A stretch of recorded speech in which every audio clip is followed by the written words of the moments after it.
नमस्कार दर्शक बंधु आपणकर जदि बिछा राशि होइथाए तेबे एही भिडियोटी को निश्चित भाव में शेष पर्यंत देखंतु एवं आपणकर व्यस्त बहुल समय मध्यरु मात्र 10 मिनिट समय आपण निज पाई दियंतु एवं निज भविष्यत विषय रे जानतु कहीं ना यही भिडियो रे ओडिया नूतन वर्ष 2026-27 हार्दिक अभिनंदन एवं शुभकामना सहित नव वर्षटी आपणक जीवन में किभली प्रभाव पकाइबा पई जाउछि ता सहित संपूर्ण एप्रिल मासटी आपणकर केमिति रहिबो सेही विषय रे आलोचना करिबा। देखंतु पूर्व मास गुड़िक परि एही मासर राशिफलटी संपूर्ण भाव में भिन्न अटे। कारण दिनर आरंभ जेपरी सकाळरू जना पड़िथाए सेहीपरि आपणकर नूतन वर्षटी किभली रहिबो आपणकर एप्रिल मासठारु जना पड़िबो। तेणुकरी एही मासर राशिफलटी आपणक जीवन में निश्चित भाव में बड़ परिवर्तन आनिबो। सेतिपई निजर मूल्यवान समय मध्यरु मात्र 10 मिनिट समय आपण निज पाई दियंतु।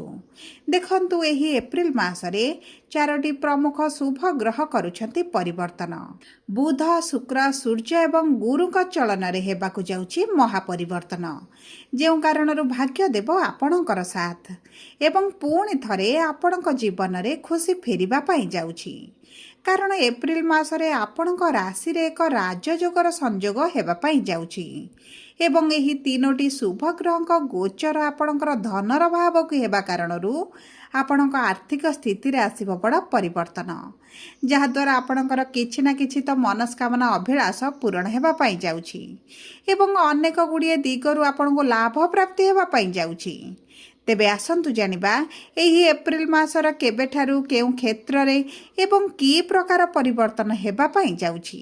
सबुठारु मुख्य कथा हेउछि कोन रहिछि प्रतिकार जहाँ आपणकर अशुभत्व को दूर करिबो एवं शुभाशुभ फल को वृद्धि करिबारे साहाय्य करिबो एही वीडियो माध्यम रे आपणको जणाइबी।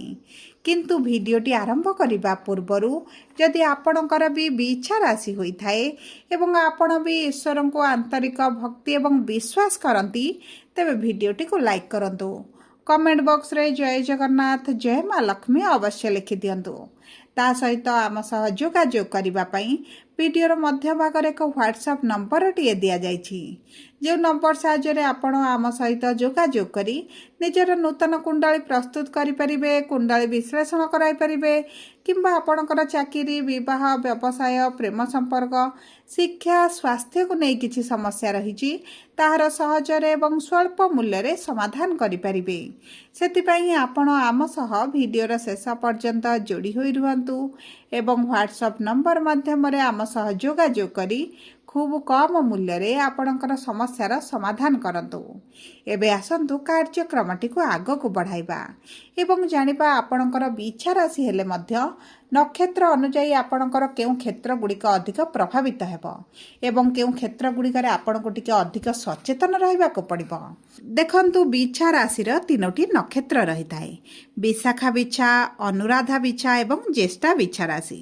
सर्वप्रथम जानिबा विशाखा बिछा राशि बा 16/8 राशि रे जन्मित व्यक्ति विशेषंकर देवगुरु बृहस्पति हेउछंती नक्षत्र अधिपति एवं ता सहित देवगुरु बृहस्पति हेउछंती आपणकर धनर भावर स्वामी एवं पंचम भावर स्वामी एवं विराजमान करिछंती अष्टम भावर एवं शत्रुक राशि रे, जेउ कारणरू आपणकु एतडा शुभ फल प्राप्ति हेउ नाही। किंतु आपणकर एही एप्रिल मास परठारु नूतन पांजी अनुसार गुरुंकर गोचर आपणक भाग्यर भाव को हेबा कारणरू आपणकर कर्म क्षेत्र रे आपणकु सौभाग्य प्राप्ति हेबो। जदि आपणक कर्म क्षेत्र रे किछि समस्या देखुथिले तेबे सेही समस्या गुड़िक आपणकर दूर होई जिवो, मान सम्मान प्रतिष्ठा रे वृद्धि घटिबो। ता सहित आपणकर जे गुप्त शत्रु वृद्धि घटिछंती सेमानकर प्रभाव आपणक उपरे कमि जिवो। जदि आपणकर संतान प्राप्ति रे पूर्वरु अभिलाष रहितला एवं पूर्ण हेउ नथिला तेबे मध्य आपणकु संतान प्राप्ति पई अति शुभ समय आरंभ हेबा पई जाउछि। जदि आपणकर संतान प्राप्ति रे विलंब देखुछंती, संतान सुखरु वंचित अछंती तेबे निश्चित भाव रे एही सुख को आपण अनुभव करिवे। ପୂର୍ବରୁ ଯଦି ଆପଣଙ୍କର ସନ୍ତାନ ଅଛନ୍ତି କିନ୍ତୁ ଆପଣଙ୍କ ସନ୍ତାନଙ୍କ କ୍ୟାରିୟରକୁ ନେଇ ଭାଗ୍ୟକୁ ନେଇ ଏବଂ ତାଙ୍କ ଭବିଷ୍ୟତକୁ ନେଇ ଚିନ୍ତା ପ୍ରକଟ କରୁଛନ୍ତି, ତେବେ ଚିନ୍ତା କରିବାର କୌଣସି ଆବଶ୍ୟକତା ନାହିଁ। କାରଣ ତାଙ୍କ ଭାଗ୍ୟ ଦେବ ତାଙ୍କର ସାଥ। ଗୁରୁଙ୍କର ନବମ ଦୃଷ୍ଟି ତାଙ୍କର ଭାଗ୍ୟର ଭାବରେ ରହିବ। ତେଣୁକରି ଆପଣଙ୍କର ସନ୍ତାନଙ୍କର ଜୀବନରେ ବଡ଼ ପରିବର୍ତ୍ତନ ଆସିବ।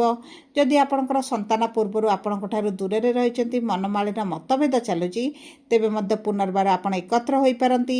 ଯେଉଁ ବ୍ୟକ୍ତିମାନେ ପ୍ରେମ ସମ୍ପର୍କରେ ଅଛନ୍ତି, ସେମାନଙ୍କ ପ୍ରେମ ସମ୍ପର୍କରେ ମଧ୍ୟ ବଡ଼ ପରିବର୍ତ୍ତନ ଆସିବ।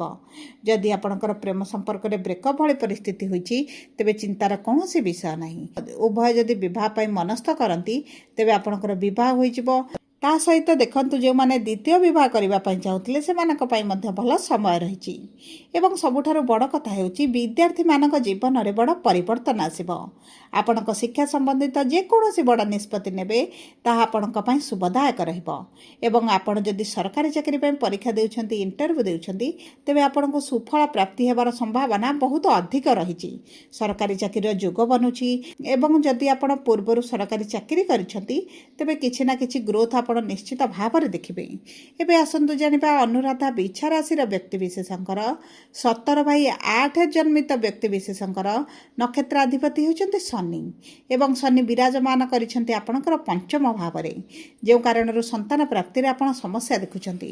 ପ୍ରେମ ସମ୍ପର୍କରେ ସମସ୍ୟା, ବିଦ୍ୟାର୍ଥୀମାନେ ଶିକ୍ଷା କ୍ଷେତ୍ରରେ ସମସ୍ୟା, କିନ୍ତୁ ଏହି ସମସ୍ୟା ଗୁଡ଼ିକ ଦୂର ହେବ। କାରଣ ଶନି ନିଜ ନକ୍ଷତ୍ରରେ ପ୍ରବେଶ କରିଛନ୍ତି ଏବଂ ପଞ୍ଚମାଧିପତି ଗୁରୁ ମଧ୍ୟ ମାର୍ଗୀ ହୋଇଛନ୍ତି। ତେଣୁକରି ଆପଣଙ୍କର ଏହି ଛୋଟ ବଡ଼ ସମସ୍ୟା ଗୁଡ଼ିକ ଦୂର ହେବା ଆରମ୍ଭ ହୋଇଯିବ। ଆପଣଙ୍କର ଅର୍ଥର ସମସ୍ୟା ଯେଉଁ ବଢ଼ିଯାଇଛି, କରଜ ଋଣ ଲୋନ୍ ଆପଣଙ୍କର ବଢ଼ି ଚାଲିଛି, ତାହା ଶୁଝିବା ପାଇଁ ଆପଣ ସକ୍ଷମ ହେବେ।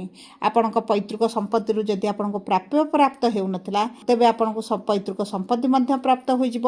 ତା ସହିତ ଆପଣଙ୍କୁ କିଛି ଗୁପ୍ତ ଅର୍ଥ ମିଳିପାରେ, କିଛି ଅଚାନକ ଧନ ଲାଭ ହୋଇପାରେ, କିମ୍ବା ଆପଣଙ୍କର ଅର୍ଥ ଯଦି କେଉଁଠି ପେଣ୍ଡିଂ ରହିଛି, ଆପଣଙ୍କୁ ମିଳିପାରୁନାହିଁ, ସେହି ଅର୍ଥ ମଧ୍ୟ ଆପଣଙ୍କୁ ପ୍ରାପ୍ତ ହେବ।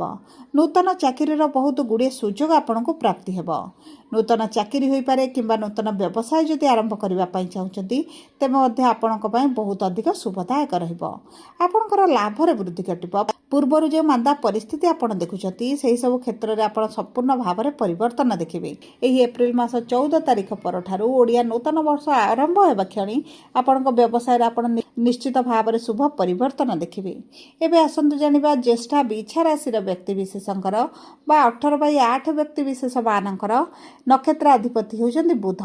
ଏବଂ ବୁଧ ବିରାଜମାନ କରିଛନ୍ତି ଆପଣଙ୍କର କେନ୍ଦ୍ରର ଭାବରେ, ସପ୍ତମ ଦୃଷ୍ଟି ଦେଉଛନ୍ତି ଆପଣଙ୍କର କର୍ମର ଭାବକୁ।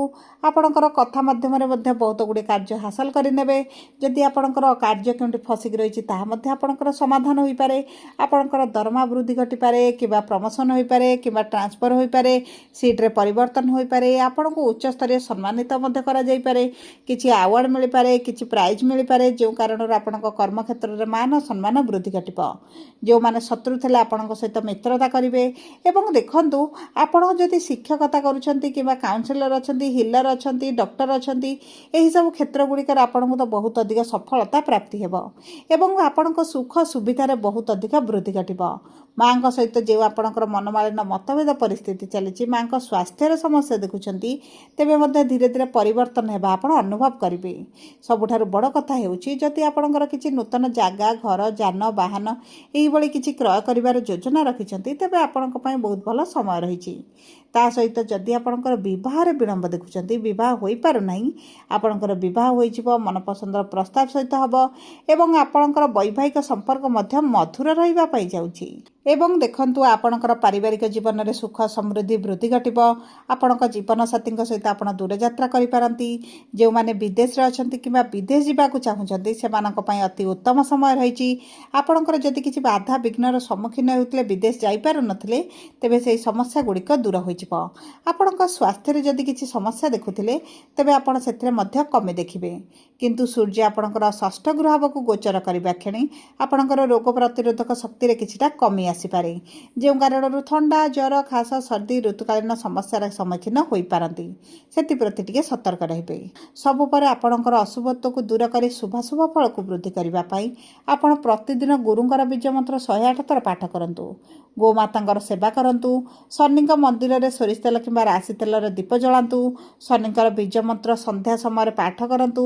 ହନୁମାନ ଚାଳିଶା ପ୍ରତିଦିନ ପ୍ରାତଃ ଏବଂ ସନ୍ଧ୍ୟା ସମୟରେ ପାଠ କରନ୍ତୁ। ମାତା ଦୁର୍ଗାଙ୍କର ଉପାସନା କରନ୍ତୁ।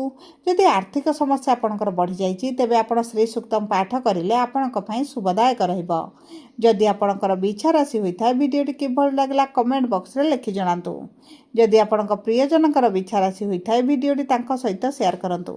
ଯଦି ପ୍ରଥମ ଥର ଆମ ଚ୍ୟାନେଲକୁ ଆସିଛନ୍ତି ଚ୍ୟାନେଲଟିକୁ ସବସ୍କ୍ରାଇବ୍ କରନ୍ତୁ। ପାଖରେ ଥିବା ବେଲ୍ ଆଇକନକୁ ପ୍ରେସ୍ କରନ୍ତୁ। ଧନ୍ୟବାଦ।